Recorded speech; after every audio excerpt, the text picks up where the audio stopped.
At least 154 people were killed Saturday night in a crush of surging partygoers in Seoul, South Korea. This is one of the deadliest tragedies ever there.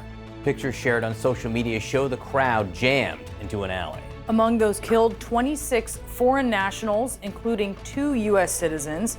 Witnesses say the capital's nightlife district was crammed with people just trying to enjoy the first Halloween weekend without COVID restrictions. CNN senior international correspondent Ivan Watson is live for us on the scene in Seoul with what has become a makeshift memorial there, Ivan. Are you learning any more about what triggered this surge? Yeah, just a sheer mass of humanity. Many, many young people, thousands of them, who had gathered just steps from where I'm standing right now to celebrate Halloween, to go out and party, to drink out in costumes, and it turned into a nightmare.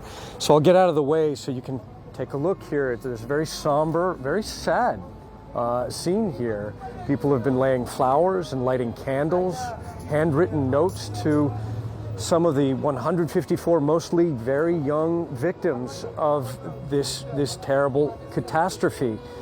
I've spoken with a number of the survivors, people who came out Saturday night. They'd heard that this neighborhood, Itaewon, just down the road from an old U.S. military base, threw a good party on the weekend of Halloween, and were initially laughing at the just massive numbers of people in the nearby alleyways near to where I'm standing. And then those jokes about, hey, I'm not going to be able to breathe here, started getting very dark as the reality started setting in. Take a listen to what these 2 French exchange students told me.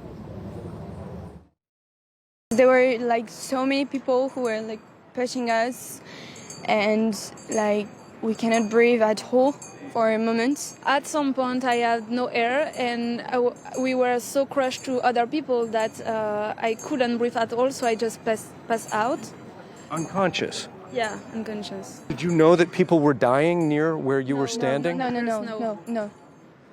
We were just there, and we're just trying to save our life.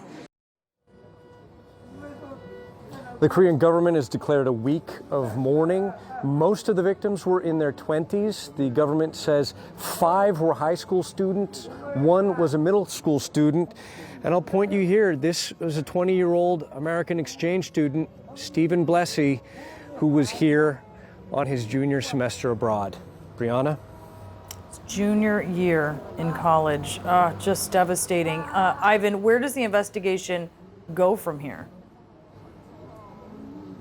Well, the police have come out and they say that they simply didn't have a guidebook or a manual for a gathering of this kind without a single organizer. They had anticipated more people here as Korea has come out of the COVID lockdowns and regulations, that they say they deployed more police officers than in past years for Halloween, but that their mission was to focus on stopping drug use and sexual abuse, not crowd control. There's actually a police station barely a stone's throw away from where I am right now. There are also security cameras on the streets where this terrible crowd surge, this deadly crowd surge took place. There's definitely going to need to be a manual written for these types of situations in the future. Everybody you talk to here is stunned and in shock because this city has a reputation for safety that went terribly wrong on Saturday night. Brianna. Ivan Watson, thank you for that report from Seoul.